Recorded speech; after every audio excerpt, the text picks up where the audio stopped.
এই কোরআন কেন আমাদের মুখে এসেছে, কিসের জন্য এসেছে? আল্লাহ রাব্বুল আলামিন বলেন, আলিফ লাম রা কিতাবুন আনজালনাহু ইলাইকা লিতুখরিজান নাসা মিনাজ যুলুমাতি ইলান নূর।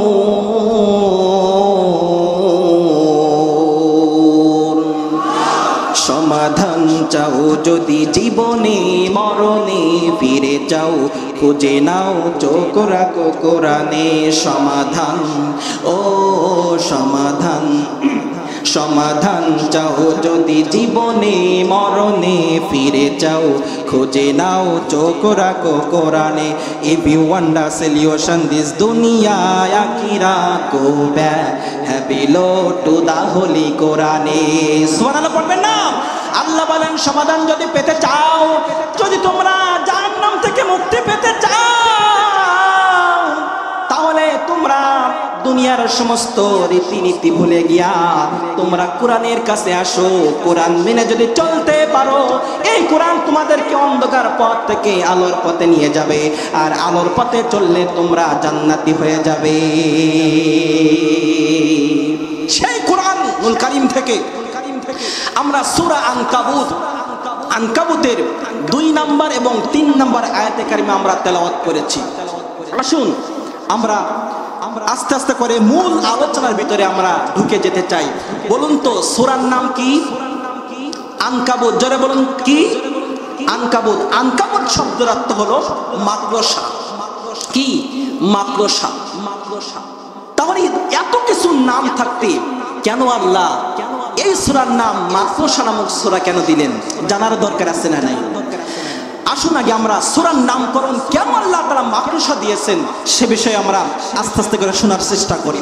আল্লাহ রাব্বুল আলামিন বলেন, মাসালুল লাযীনা ইত্তাখাযু মিন দুনিল্লাহি আউলিয়া কামাসালিল আনকাবুত।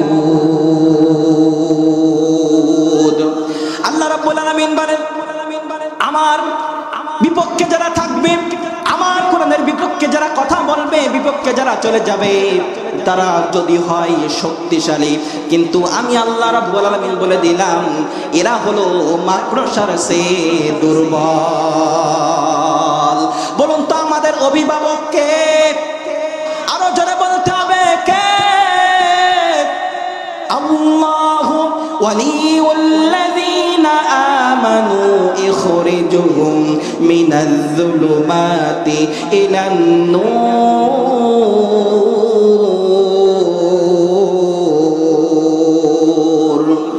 আল্লাহ রাব্বুল আলামিন বলেন, তোমরা যারা আমি আল্লাহ তাআলাকে রব বলে মেনে নিয়েছো, আমার নবীকে যারা নেতা বলে মেনে নিয়েছো, আমার ইসলামকে দ্বীন হিসাবে যারা তোমরা মেনে নিয়েছো, তোমরা জেনে রেখে দাও তোমাদের উপরে যতই নির্যাতন জুলুম আসুক না কেন, আমি আল্লাহ তাআলা তোমাদের অভিভাবক হয়ে যাব। জোরে বলুন সুবহানাল্লাহ। প্রকৃত বন্ধু সে বিপদের সময় উপকার করে, যে প্রকৃত বন্ধু হয় না সে বিপদের সময় উপকার করে না। যে কথা বলেন ঠিক না বেঠিক? তাহলে আল্লাহ তাআলা বললেন, আমি কেন মাকড়সা নামে সূরাটা আমি কেন আল্লাহ তাআলা নাজিল করলাম? একটা মাকড়সা সেকেন্ডের পর সেকেন্ড, মিনিটের পর মিনিট, ঘন্টার পরে ঘন্টা অক্লান্ত পরিশ্রম করে একটা জাল নির্মাণ করে। সেই জালটাকে একটা মানুষ 0.1 মাইক্রোসেকেন্ডেরও কম সময়ে সেই জালটা তছনছ করে দেয়। আঙ্গুল দিয়ে মারল টান, মাকড়সার জাল খান খান। আল্লাহ প্রমাণ করে দিলেন, ও আমার গোলামেরা, আমার জমি থেকে আমার খাদ্য খেয়ে আমার দেওয়া জীবন নিয়ে তোমরা আমি আল্লাহ তাআলার বিপক্ষে যারা চলে যাবে, আমি আল্লাহ তাআলার বিপক্ষে যারা কথা বলবেন, কোরআনের বিপক্ষে যারা তোমরা চলে যাবে, তোমরা যদিও হও শক্তিশালী, কিন্তু আমি আল্লাহ তাআলা তোমাদের মাকড়সা জালের সাথে তোমাদের তুলনা করে দিলাম। তোমরা খুবই দুর্বল, তোমরা যতই শক্তিশালী মনে না করো না কেন, আমি আল্লাহ তাআলার কাছে তোমরা মাকড়সার জালের চেয়ে দুর্বল। জোরে বলি আল্লাহু আকবার। আসুন তাহলে এই সূরা আল্লাহ তাআলা কেন নাজিল করলেন, কিসের জন্য এই সূরা আমাদের কাছে পাঠালেন? এই সূরার নামকরণ, সূরার শানে নুজুল আমরা একটু সংক্ষিপ্ত করে একটু শোনার চেষ্টা করি। বিশ্বনবী সাল্লাল্লাহু আলাইহি সাল্লামের উপরে যখন কুরআনুল কারীম নাজিল হয়ে গেল, আল্লাহর নবীজি কুরআনুল কারীমের দাওয়াত যখন দিতে শুরু করে দিলেন, ইয়া আইয়ুহান নাস কুলু লা ইলাহা ইল্লাল্লাহু তুফলিহুন, এই দাওয়াত যখন আল্লাহর নবীজি দেওয়া শুরু করে দিল, বিশ্ব নবী সাল্লাল্লাহু আলাইহি সাল্লামের সাহাবীদের উপরে জুলুম নির্যাতন স্টিমরোলার শুরু হয়ে গেল। প্রথম পর্যায়ে আল্লাহর নবী সাল্লাল্লাহু আলাইহি সাল্লামকে কিছু বলতে পারে না, তার কারণ তার পিছনে তার চাচা আছে, সাহাবীরা আছে। আল্লাহর নবীজির জন্য সাহাবীরা জীবন দিতে পারে, এই জন্য ডাইরেক্ট আল্লাহর নবীর গায়ে হাত দেয় না, আল্লাহর নবীকে ধরে না। হঠাৎ করে বিশ্ব নবী সাল্লাল্লাহু আলাইহি সাল্লামের সাহাবীদেরকে ধরা হলো। এক এক পর্যায়ে ধরতে ধরতে তাদের উপরে নির্যাতন জুলুম স্টিমরোলার চালানো শুরু হয়ে গেল। হঠাৎ করে একজন সাহাবীকে ধরা হলো, খুবাইব রাদিয়াল্লাহু তাআলাকে মদিনা থেকে গ্রেফতার করে নিয়ে যাওয়া হলো। খুবাইব রাদিয়াল্লাহু তাআলার উপরে জুলুম নির্যাতন স্টিমরোলার চালানো শুরু হয়ে গেল। চালাতে চালাতে এক পর্যায়ে খুবাইবকে বলা হলো, খুবাইব, ও খুবাইব, একটু পরে তোমাকে দুনিয়া থেকে বিদায় করা হবে। ও খুবাইব, তোমার মনের কোনো শেষ ইচ্ছা আছে কিনা তুমি বলো। খুবাইব বলল, ও কাফের বেঈমানেরা, তোমরা যদি আমার শেষ সুযোগটা তোমরা যদি দাও, তাহলে আমার একটু উজুর পানি দাও, আমি উজু করে পবিত্র হয়ে আমার মালিকের জন্য 2 রাকাত নামাজ পড়তে চাই। খুবাইব রাদিয়াল্লাহু তাআলাকে উজুর পানি দেওয়া হলো। উজুর পানি দিয়া সঙ্গে সঙ্গে তিনি উজু করলেন। উজু করে প্রথম রাকাতটা একটু লম্বা করে তিনি তেলাওয়াত করলেন, লম্বা করে তিনি পড়লেন। দ্বিতীয় রাকাত অনেক সংক্ষিপ্ত করে দূরত্ব তিনি শেষ করে দিলেন।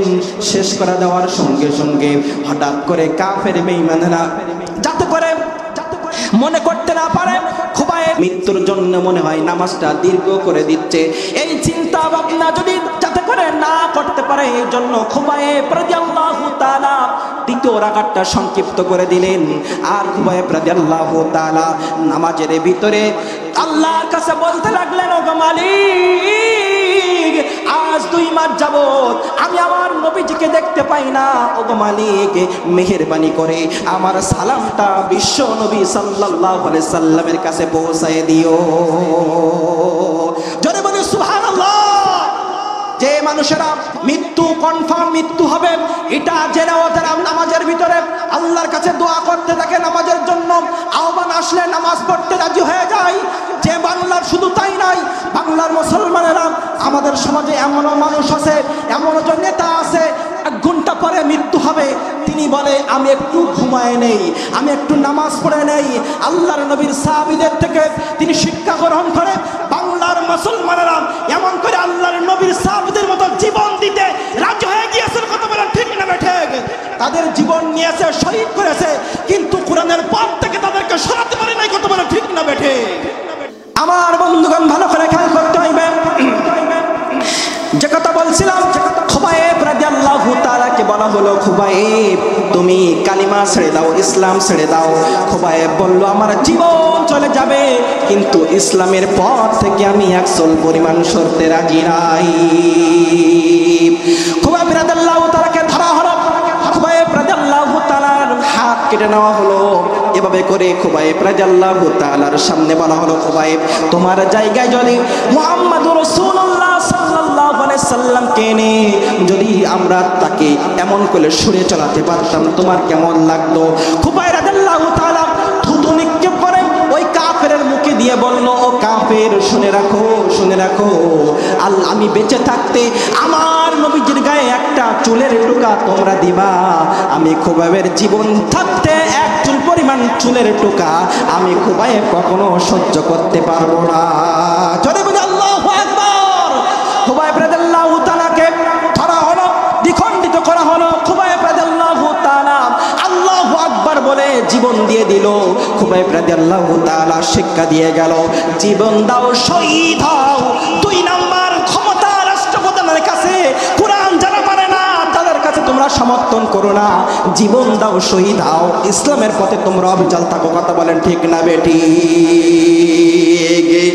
মরতে হবে যখন শহীদি মরণ দিও আমাকে, মরতে হবে যখন শহীদি মরণ দিও আমাকে। এই জন্য আল্লাহর কাছে দোয়া করতে হবে সব সময় যেন আমরা শহীদি মৃত্যুবরণ আমরা করতে পারি, আল্লাহর কাছে শাহাদাতের তামান্না যেন আমরা চাইতে পারি। এই দোয়া আল্লাহ তাআলার কাছে করতে হবে। আল্লাহ তাআলা আমাদের সকলের শাহাদাত কবুল করে নিক, বলুন আমিন। আজকে দেখেন চা দেন, চিনি বাদ দিয়ে চা দেন। আজকে দেখেন ফিলিস্তিনি মুসলমান, গাজার মুসলমানদের কি অবস্থা। আজকে তাদের পিছনে সাহায্য নাই। 57 থেকে 58টা মুসলিম কান্ট্রি বসবাস করে। যদি তারা এক বাক্যে একত্রিত হয়ে তারা ঘোষণা দিত, ও ইসরায়েল বাহিনীরা, ইসরায়েলের কাফেররা, তোমরা যদি আর কোন গাজার মুসলমানদের উপরে তোমরা নির্যাতন করো, আর যদি ফিলিস্তিন মুসলমানদের উপরে তোমরা নির্যাতন করো, আমরা কিন্তু চুপ থাকবো না। যদি এক বাক্যে এই স্লোগান দিত, এই হুঙ্কার দিত, কাফের বেঈমানদের গাজার ফিলিস্তিন মুসলমানদের গায়ে হাত দেওয়া তো দূরে থাকা, তাদের দিকে চক্ষু রাঙানোর সাহস পাইতো না। কথা বলে ঠিক না বেঠে? আজকে যদি সৌদি আরব একটা স্লোগান দিত, ও ইসরায়েল বাহিনী, তোমরা যদি আর মুসলমানদের গায়ে হাত দাও তাহলে তোমাদের কিন্তু তেল বন্ধ করে দেওয়া হবে, এই ঘোষণা যদি দিত, তাহলে তারা কি আকাশের উপরে আর উড়োজাহাজ প্লেন চালাতে পারতো? সবাই হাত তুলে বলতে পারত? তাহলে তারা নিশ্চুপ। এরা হলো মুনাফিক। একটা এই মুসলিম নাম দিয়ে এই মুসলিম রাষ্ট্রপতি আছে কিছু, তারা হলো মুনাফিক। এই মুনাফিক তারা চিন্তা করে তাদের পক্ষে যদি আমরা মুসলমানদের পক্ষে যদি আসি, আমাদের ক্ষমতা হাতছাড়া হয়ে যাবে, আমাদের ক্ষমতা থাকবে না। এই জন্য আমি দীপ্ত কণ্ঠে বলতে চাই, এই জাতিসংঘ, এই বেজাতিদের সংঘ, এই জাতিসংঘ দিয়ে মুসলমানদের ভাগ্য কখনো বদলাতে পারে না। কথা বলেন ঠিক না বেঠিক? আওয়াজ করে বলতে পারে ঠিক না বেঠিক? আজকে একটা ইহুদির গায়ে আপনি হাত দেন, একটা খ্রিস্টানের গায়ে আপনি হাত দেন, তাদের ঘুম থাকবে না, দু চোখের ঘুম নষ্ট হয়ে যাবে। কিভাবে করে এর প্রতিশোধ নেওয়া যায়, তাদের ঘুম নষ্ট হয়ে তারা সব সময় এটাই করতে থাকবে, প্রতিবাদ নেওয়ার জন্য তারা সব সময় উঠে পড়ে লেগে থাকবে। কথা বলেন ঠিক না বেঠে? আজকে যখন গাজার মুসলমানদের গায়ে হাত দিচ্ছে, আজকে যখন ফিলিস্তিন মুসলমানদের গায়ে হাত দিচ্ছে, তখন আমাদের এই বেজাতিদের সংঘ, এই জাতিসংঘ নিশ্চুপ হয়ে আছে। কথা বলেন ঠিক না বেঠে? এখন চোখ কান খোলা রাখতে হবে, এখন আমাদের বদলাতে হবে, আমাদের গর্জে উঠতে হবে। মুসলমানদের ভাগ্য যদি বদলাতে হয়, মুসলমানদের ভাগ্য যদি খুলতে হয়, এই বেজাতিদের সংঘ, এই জাতিসংঘ দিয়ে মুসলমানদের জাতির ভাগ্য খুলবে না, মুসলমানদের শান্তি ফিরে আসবে না। মুসলমানদের শান্তি যদি ফিরে আসতে হয়, শান্তি যদি ফিরে আনতে হয়, বেজাতিদের সংঘ মুখে লাথি মেরে মুসলিম জাতিসংঘ তৈরি করা, মুসলমানদের ভাগ্য পরিবর্তন হবে না। কথা বলে ঠিক না বেঠে? গ্রামীণ সিম ছিলেন, গ্রামীণ সিম ছিলেন, গ্রামীণ সিম যদি আপনার পানির তলায় যেও আপনারা ফোনটা রাখেন, তারপরও নেটওয়ার্ক পায়। কথা বলেন ঠিক না বেঠে? যদি সিডি সেল যদি আপনি পাহাড়ের ওঠেন, তারপরেও একটু কম পাই। কথা বলেন ঠিক না বেটি? নেটওয়ার্ক কম পায়, তার কারণ গ্রামীণ সিম তার ভালো সিম। তেমনি করে মুসলমানের কণ্ঠে যদি, মুসলমানের ভিতরে যদি ইমান থাকে, রক্ত গরম থাকে, যদি ইমানের দীপ্ত এই আওয়াজ থাকে, মুসলমানদের কণ্ঠ কখনো চুপ থাকতে পারে না। কথা বলেন ঠিক না বেঠে? যদি মানে কি গ্যাস লাইট যেটা বলে, ম্যাচ যেটা বলে, এই ম্যাচ, এই কাঠি যদি ভালো থাকে, তাহলে আপনি পাথরের গায়ে ঘুষা দিলেও সে জ্বলে উঠবে। কিন্তু ম্যাচ যদি নরম থাকে, তাহলে কিন্তু আপনি সারাদিন যদি গ্যাস লাইটের গায়ে আপনি জ্বালাতে থাকেন, কিন্তু জ্বলবে না। কথা বলেন ঠিক না বেঠে? এই জন্য এখন আমাদের সময় চুপ থাকার আমাদের সময় নয়, নিজের ভাগ্য পরিবর্তন করে এখন সময়। এখন যদি আমাদের ভাগ্য আমরা পরিবর্তন না করি, আবারও কিন্তু বাতিল নাস্তিক মুরতাদ আমাদের পিঠের উপরে চলে বসবে। কথা বলেন ঠিক না বেঠে? আমরা আর বাতিল নাস্তিক মুরতাদের সহ্য করতে চাই না, তাদেরকে আমরা আর বাংলার জমিনে দেখতে চাই না। সামনে কোরআনের আইন আমরা দেখতে চাই। কথা বলেন ঠিক না বেঠিক? হাত তুলে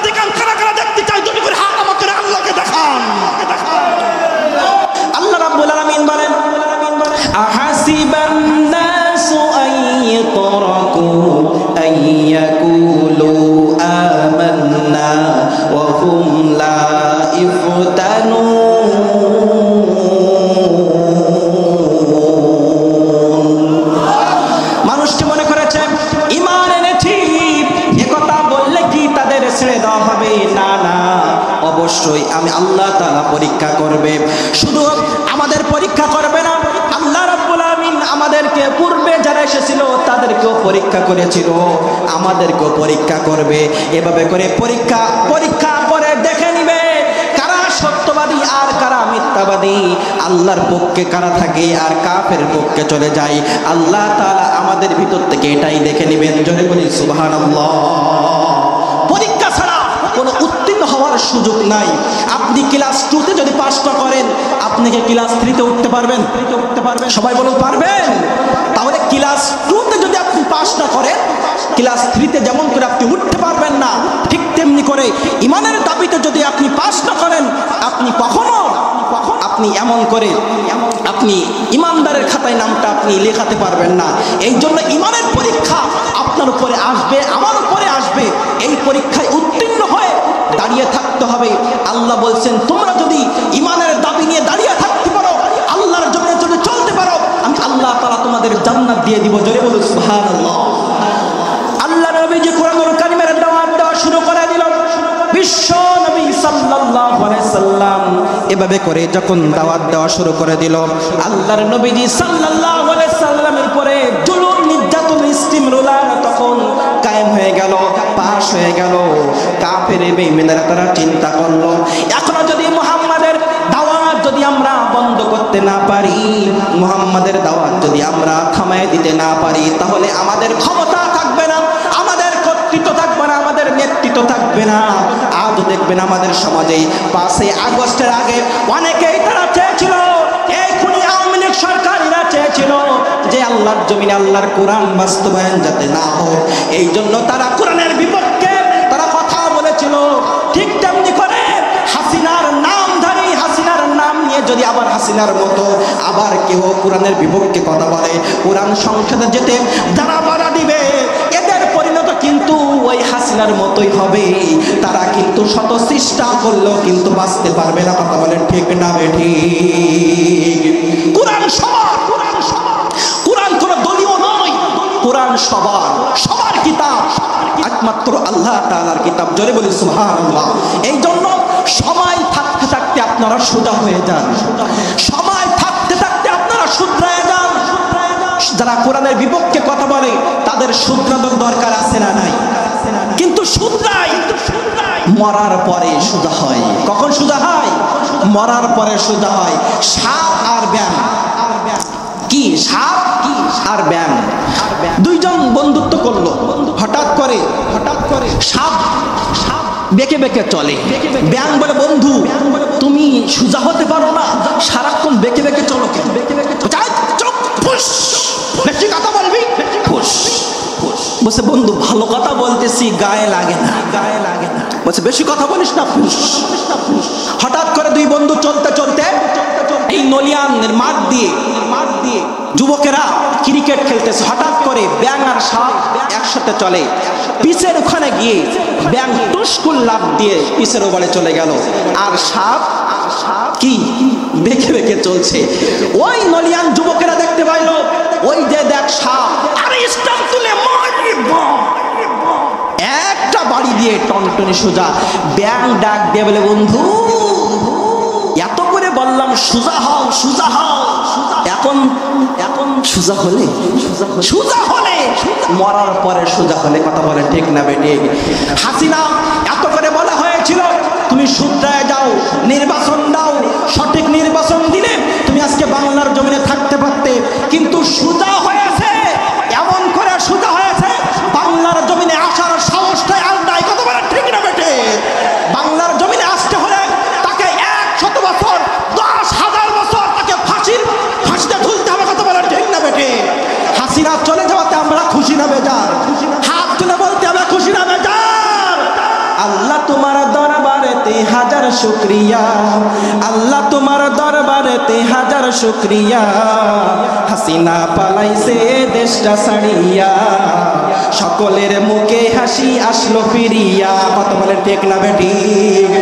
আল্লাহ তোমার দরবারেতে হাজার শুকরিয়া, আল্লাহ তোমার দরবারেতে হাজার শুকরিয়া। হাসিনা পালাইছে দেশটা ছাড়িয়া, সকলের মুখে হাসি আসলো ফিরিয়া। কোথায় আওয়ামী লীগ, কোথায় কাদের কাকা,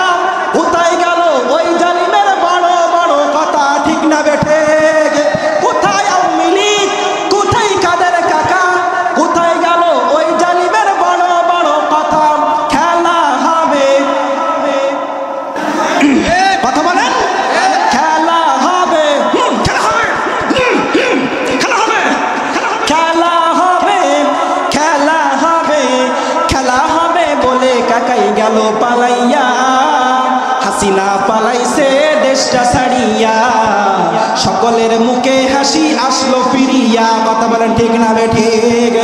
হাসিনা ওই দিন পতন হবে, ওই দিন আমি সমস্ত জায়গায় বলেছিলাম, যেই দিন আল্লামা সাঈদীকে ইনজেকশনের মাধ্যমে দুনিয়া থেকে বিদায় করেছিল। কথা বলেন ঠিক না বেঠিক? আল্লামা সাঈদীর কোনো অপরাধ ছিল না। কি অপরাধ ছিল মতিউর রহমান নিজামীর? কি অপরাধ ছিল গোলাম আজমের? কি অপরাধ ছিল মীর কাসেমের? তাদের কোনো অপরাধ ছিল না। একটাই অপরাধ ছিল, আলা লাহুল খাল ওয়ার আম, সৃষ্টি যার, আইন চলবে তার। কথা বলেন ঠিক না বেঠিক? আল্লামা সাঈদী 50টা বছর এই দাওয়াত দেওয়ার কারণে তাকে ইনজেকশনের মাধ্যমে ওই ভারতের কথা মতো খুনি শেখ হাসিনা ইনজেকশন দিয়ে তাকে দুনিয়া থেকে বিদায় করেছে। কথা বলেন ঠিক না বেঠিক? সেই দিন আমি বলেছিলাম, খুনি হাসিনা আল্লামাকে যখন থেকে বিদায় গ্রহণ করেছে, বিদায় করে দিয়েছে, খুনি শেখ হাসিনার পতনের ঘুমটা বেজে গিয়েছে। কথা বলেন ঠিক না বেঠিক?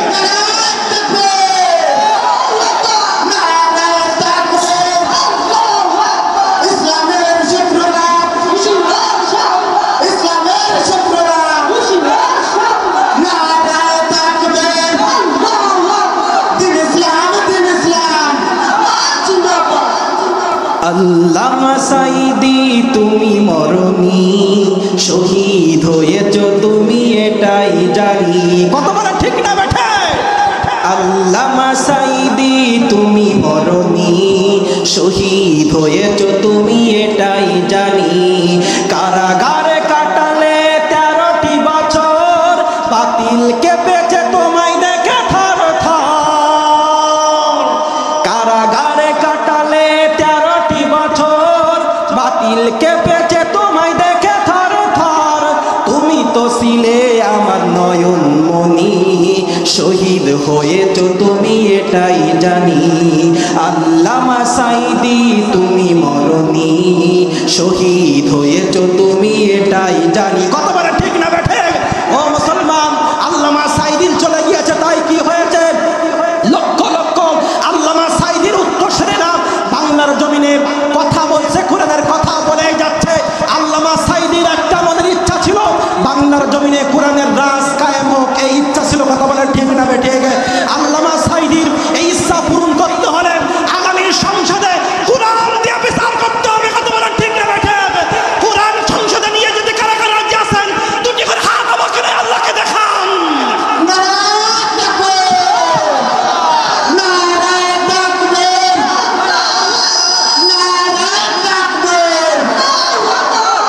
আমার বন্ধুগণ, আর কোন ষড়যন্ত্রে আমরা চক্ষু রাঙাবো না, আর কোন ষড়যন্ত্রে আমরা আমাদেরকে গলায় দিব না, আর কোন হুমকিতে আমাদের মুখ স্তব্ধ করবো না। কথা বলেন ঠিক না বেঠিক?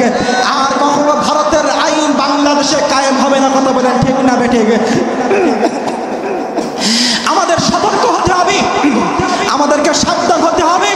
খুনি শেখ হাসিনা 16টি বছর ভারতের আইন বাংলার জমিনে কায়েম করে গিয়েছে। কথা বলেন ঠিক না বেঠিক? এমন করে আমাদের সাবধান হতে হবে, এমন করে আমাদের হুঁশিয়ার হতে হবে। আর কখনো খুনি হাসিনা অধ্যায় বাংলার জমিন যেন কায়েম হয় না হয়। কথা বলেন ঠিক না বেঠিক? খুনি শেখ হাসিনা অধ্যায় শেষ, খুনি শেখ হাসিনা অধ্যায় শেষ।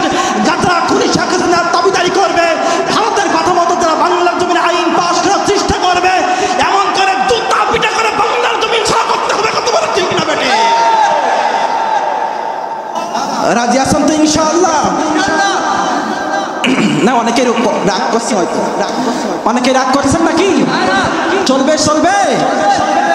আমার বন্ধুগণ, গভীর মনোযোগ, ভালো করে খেয়াল করবেন, একটু গভীর মনোযোগ দিবেন। বিশ্ব নবী সাল্লাল্লাহু আলাইহি সাল্লাম কোরআনুল কারীমের দাওয়াত দেওয়া শুরু করে দিল।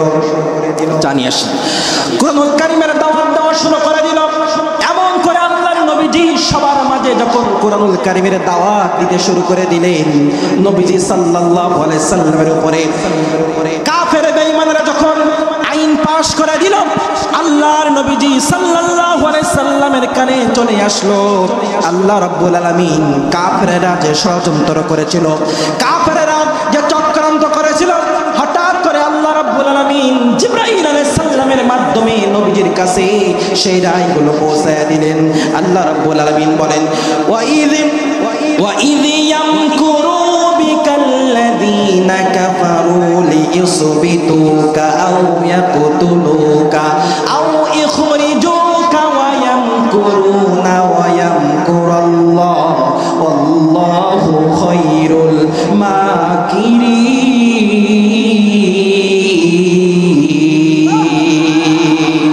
আল্লাহ রাব্বুল আলামিন বলেন, ও নবী, কাফেররা ষড়যন্ত্র করেছে আপনার উপরে তারা তিনটা রায় পাশ করেছে। এক নম্বরে লিউসবিতুকা, তারা আপনাকে গ্রেফতার করতে চায়।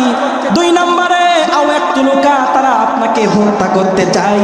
তিন নম্বরে আও ইখরুজুকা, তারা আপনার নাগরিকত্ব ক্যান্সেল করে দিয়া তারা আপনাকে দেশ ছাড়া করতে পারে।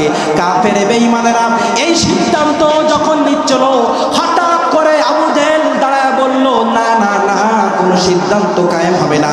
একটা সিদ্ধান্ত হলো মুহাম্মদকে হত্যা করতে হবে। একটু আস্তে করে বলুন নাউজুবিল্লাহ। আপনার আমার নবীর মৃত্যুর রায় যখন পাশ হয়ে গেল, আল্লাহর নবীজির কাছে যখন কথা চলে গেল, সঙ্গে সঙ্গে আল্লাহ রাব্বুল আলামিন আল্লাহর নবীর সঙ্গে কান্না শুরু করে দিলাম, ও গো মালিক, এখন আমার কি হবে? আল্লাহ বলেন, নবী টেনশন করো না, চিন্তা করো না।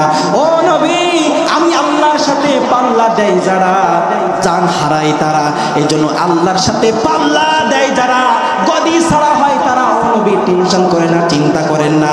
ও নবী, আপনি চিন্তা করেন না, এই মক্কার জমিন আমার, আর এই মক্কার জমিনে একমাত্র থাকার বৈধ অধিকার হলো আপনার।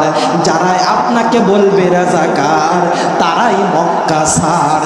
যারা আপনাকে বলবে মৌলবাদী, তারা মক্কা ছাড়। ও নবী, আপনি টেনশন করেন না, ওরা যত চক্রান্ত করুক না কেন, ও নবী, আমি আল্লাহ আপনাকে হেফাজত করব। জোরে বলি সুবহানাল্লাহ। যে আল্লাহ আমার নবীকে জালিমের কাফেরদের সমস্ত বালা মুসিবত থেকে আমার নবীকে হেফাজত করেছিল, সেই আল্লাহ আজও আছে না নাই? সবাই বলতে হবে আছে না নাই? এত হতাশ কেন হন? এত চিন্তা কেন করেন? চিন্তা করেন না, আল্লাহ তাআলা আমার নবীকে যেমন করে হেফাজত করেছিল, গোটা পৃথিবীর মুসলমানদেরকে আল্লাহ তাআলা হেফাজত করবে। কথা বলেন ঠিক না বেঠিক? কোথায় রইলেন প্রাণের বাবা বিপথে আপনার ইউসুফ, যাই গো মারা কুয়াতে, এত কষ্ট দিলেন আল্লাহ যাহাকে, মিশরেরই বাদশা বানালেন তাহাকে। ইদ ক্বালা ইউসুফ লিআবিহি ইয়া আবাতি ইন্নী রাআইতু আহাদা আশারা কাওকাবাও ওয়াশ-শামসা ওয়াল কমারা রাআইতুহুম লি সাজিদিন।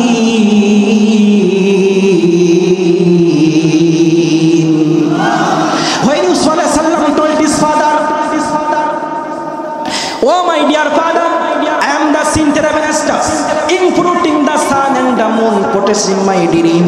বাবা গো, স্বপ্ন দেখেছি, আদা সরা কাওকাবা, 11টি নক্ষত্র, ওয়াল কমারা চন্দ্র, ওয়াশ শামসা সূর্য, রাআইতুহুম লি সাজিদিন, আমাকে সিজদা করছেন। হিজ ফাদার ইয়াকুব আলাইহিস সালাম also prophet of Allah, তার বাবা ইয়াকুব আলাইহিস সালাম আল্লাহর নবী ছিলেন। he knew that something is going to about the sun, এই স্বপ্নের তাবির দেখে তিনি বুঝতে পেরেছিলেন আমার সন্তান আগামী দিনের নবী হবেন, এ ব্যাপারে কোনো সন্দেহ নেই। সুবহানাল্লাহ। সৈয়দা জিসাদ সে তার সন্তানকে পরামর্শ দিল, ও মাই ডিয়ার সান, ক্বালা ইয়া বুনাইয়া লা তাশরুয়াকা, O my dear son, don't spring dream you the brothers, যে স্বপ্ন তুমি দেখেছো তোমার ভাইদেরকে বলবে না। কিন্তু ঘটনা গোপন থাকলো না। ইউসুফ আলাইহিস সালামের ভাইরা জানতে পারলো যখন ইউসুফ আলাইহিস সালামকে নিয়ে কুয়ার মধ্যে পড়ে দিল, তখন গায়ের জুব্বাটা পর্যন্ত খুলে নিল। যে আল্লাহ গহীন কুয়া থেকে, গহীন জঙ্গল থেকে পয়গম্বর ইউসুফ আলাইহিস সালামকে তুলে মিশরের প্রেসিডেন্ট বানাতে পারে, ও মুসলমান আমি জানতে চাই সেই আল্লাহ আছে না নাই? আছে না নাই?